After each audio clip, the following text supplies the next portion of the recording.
मजहब के नाम पर लकीरें तो खींच दी इंसानों ने, पर परिंदे आज भी हैरान हैं कि ये जमीन कब बंट गई। किसी भी देश का विकास केवल ऊंची इमारतों या चौड़ी सड़कों तक सीमित नहीं होता, बल्कि यह उस देश के नागरिकों के जीवन स्तर और उनकी सोच में आने वाले सकारात्मक बदलाव का नाम है। शिक्षा और कौशल। जब तक युवा पीढ़ी शिक्षित और कुशल नहीं होगी, तब तक नवाचार संभव नहीं है। शिक्षा ही वह नींव है जिस पर प्रगति की इमारत खड़ी होती है।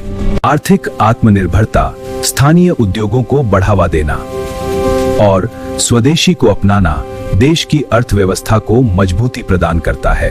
तकनीक और डिजिटल क्रांति। आज के युग में तकनीक विकास का इंजन है। डिजिटल साक्षरता ने सेवाओं को पारदर्शी और सुलभ बना दिया है। सामाजिक समरसता। वास्तविक विकास वही है जिसमें समाज के अंतिम छोर पर खड़े व्यक्ति तक लाभ पहुंचे। बिना भाव के समान अवसर की पहचान है।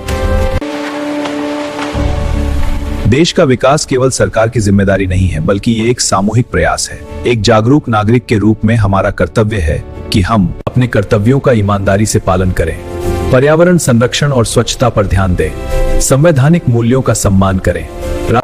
राष्ट्र का विकास ईंट और पत्थर से नहीं, बल्कि नागरिकों के चरित्र और उनकी कड़ी मेहनत से होता है।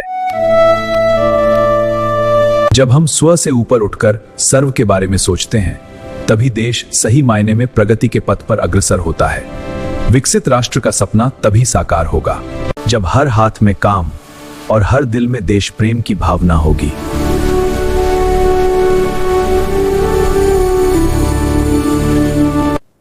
नसीब देखो कि चिरागा को खुद के घर में जगह न मिली, रोशन किया गैर का आंगन और अपनी बस्ती धुएं में रही।